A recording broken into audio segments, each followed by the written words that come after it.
पिछले 20 सालों से मैं इन्वेस्टर्स के साथ काम करता हूं और मैंने बार बार देखा है लोगों के फाइनेंशियल गोल क्लियर होते हैं, इन्वेस्टमेंट के लिए पैसे भी अवेलेबल होते हैं, लेकिन जर्नी स्टार्ट करने की बजाय वो मार्केट का परफेक्ट एंट्री पॉइंट प्रेडिक्ट करने में लग जाते हैं। बिहेवियर फाइनेंस में कंट्रोल की इस गलत फीलिंग को कहते हैं द मार्केट टाइमिंग इल्यूजन। यानी जब हमें लगने लगता है कि हम मार्केट को एग्जैक्ट टॉप और एग्जैक्ट बॉटम प्रेडिक्ट कर सकते हैं, एक तरह से हम अपने अंदर के नॉस्ट्रेडमस को एक्टिवेट कर देते हैं। असल में हमें लगता है कि हम मार्केट के नेक्स्ट मूव को प्रेडिक्ट कर सकते हैं और उसे करके हम बेटर रिटर्न्स कमा सकते हैं, लेकिन अक्सर हम मार्केट को प्रेडिक्ट नहीं कर रहे होते। हम अपने फियर, ग्रीड और रीसेंट हेडलाइंस को प्रेडिक्शन का नाम दे रहे होते हैं। मार्केट टाइमिंग का सिंपल मीनिंग है मार्केट कब ऊपर जाएगा, कब नीचे, ये प्रेडिक्ट करके एंट्री और एग्जिट लेना। सुनने में बहुत लॉजिकल लगता है, लो पर बाय करो और हाई पर सेल कर लो और पैसे कमा लो। प्रॉब्लम यह है कि लो और हाई रियल टाइम में नहीं दिखते हैं, वो हमें बाद में चार्ट देखकर क्लियरली दिखाई दे रहे होते हैं। बॉटम पर कोई बेल नहीं बजता है, टॉप पर कोई वार्निंग साइरन नहीं बजता।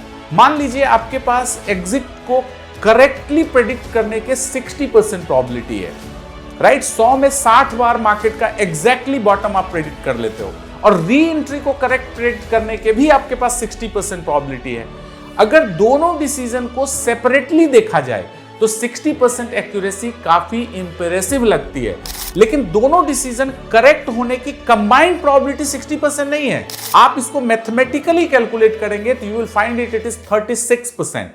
0.6 इंटू 0.6 एक्चुअली 36% प्रोबेबिलिटी है। यानी हर इंडिविजुअल कॉल में मोर ऑफन राइट होने के बाद भी दोनों कॉल्स के करेक्टली एग्जीक्यूट होने की प्रोबेबिलिटी सिर्फ 36% रह जाती है। मार्केट टाइमिंग सोचने में तो इंटेलिजेंट लगता है, लेकिन स्प्रेडशीट के सामने अक्सर सरवाइव नहीं करता।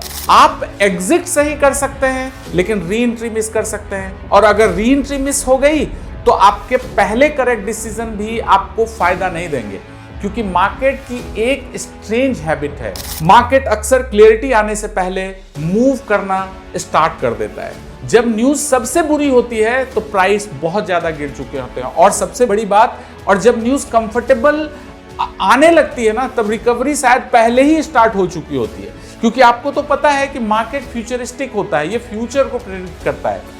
अब इस बात को कंक्रीट डेटा से समझिए। एक रीसेंट स्टडी में अप्रैल 2005 से मई 2026 तक अप्रोक्सीमेटली 21 साल के निफ्टी के टोटल रिटर्न इंडेक्स के परफॉर्मेंस को एनालाइज किया गया। जो इन्वेस्टर इस एंटायर पीरियड में इन्वेस्टेड रहे, उनका एनुअलाइज्ड रिटर्न अप्रोक्सीमेटली 13.6% था। लेकिन जिस इन्वेस्टर ने मार्केट के सिर्फ 10 बेस्ट ट्रेडिंग डेज मिस कर दिए, उसका एनुअलाइज्ड रिटर्न गिरकर अप्रोक्सीमेटली 9.67 रह गया। और अगर 30 बेस्ट ट्रेडिंग डेज मिस कर गए तो रिटर्न अप्रोक्सीमेटली 4.5% रह गया, मतलब एफडी से भी नीचे। सोचिए, 21 साल के हजारों ट्रेडिंग डेज में सिर्फ कुछ इंपॉर्टेंट डेज मिस करने से लॉन्ग टर्म रिजल्ट में कितना बड़ा डिफरेंस आ सकता है। अब वो पॉइंट समझिए जो मार्केट टाइमिंग लॉजिक को और डिफिकल्ट बना देता है। मार्केट के बेस्ट डेज अक्सर मार्केट की वर्स्ट डेज के आसपास ही आते हैं। एक सेपरेट निफ्टी 50 टीआरआई एनालिसिस में देखा गया कि हिस्टोरिकली 10 बेस्ट डेज में से 7 बेस्ट डेज मार्केट के 10 वर्स्ट ट्रेडिंग डेज के 2 वीक के अंदर आए थे। मार्च 2020 इसका एक परफेक्ट एग्जांपल है।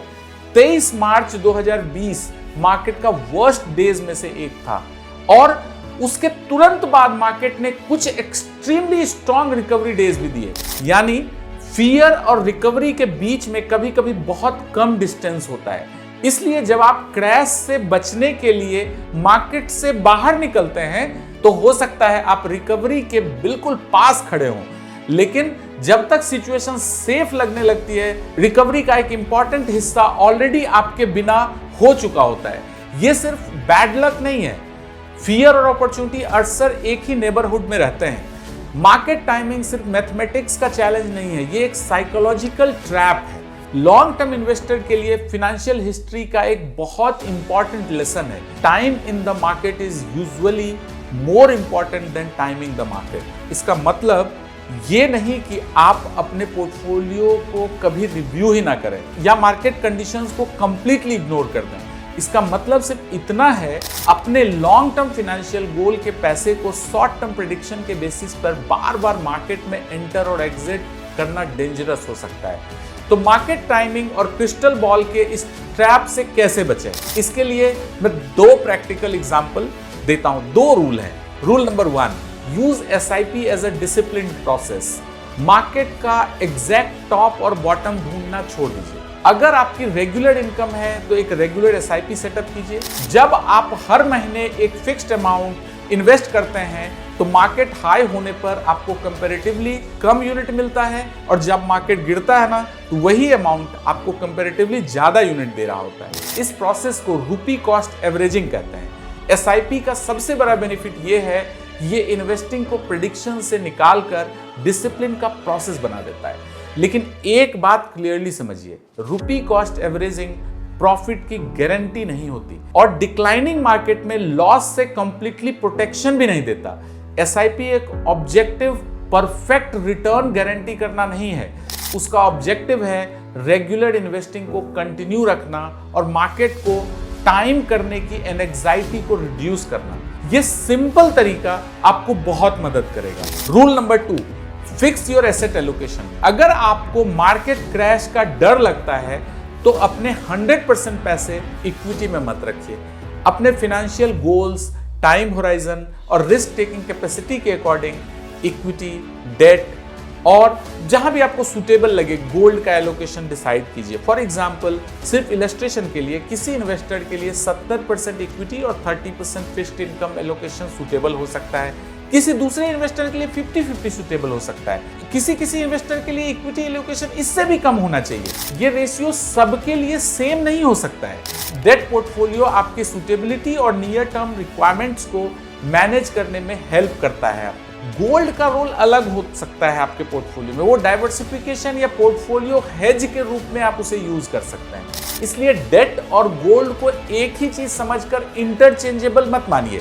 जब इक्विटी मार्केट शार्पली करेक्ट करे और आपका इक्विटी एलोकेशन अपने डिसाइडेड रेशियो से नीचे चला जाए ना, आप रूल बेस्ड रीबैलेंसिंग के थ्रू एलोकेशन रीस्टोर कर सकते हैं। और जब इक्विटी बहुत ज्यादा ग्रो कर जाए तो इक्विटी का कुछ हिस्सा कंपैरेटिवली स्टेबल एसेट क्लास में शिफ्ट करके ओरिजिनल एलोकेशन रीस्टोर किया जा सकता है। यह सिस्टम आपको बिना प्रेडिक्टर बने मार्केट मूवमेंट को डिसिप्लिन तरीके से हैंडल करने में हेल्प करेगा।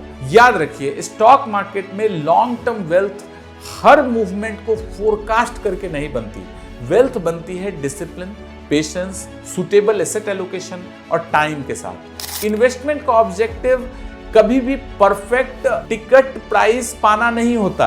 ऑब्जेक्टिव है अपने फाइनेंशियल डेस्टिनेशन तक पहुंचना। परफेक्ट एंट्री का वेट करते करते अपनी इन्वेस्टमेंट जर्नी मिस मत कीजिए।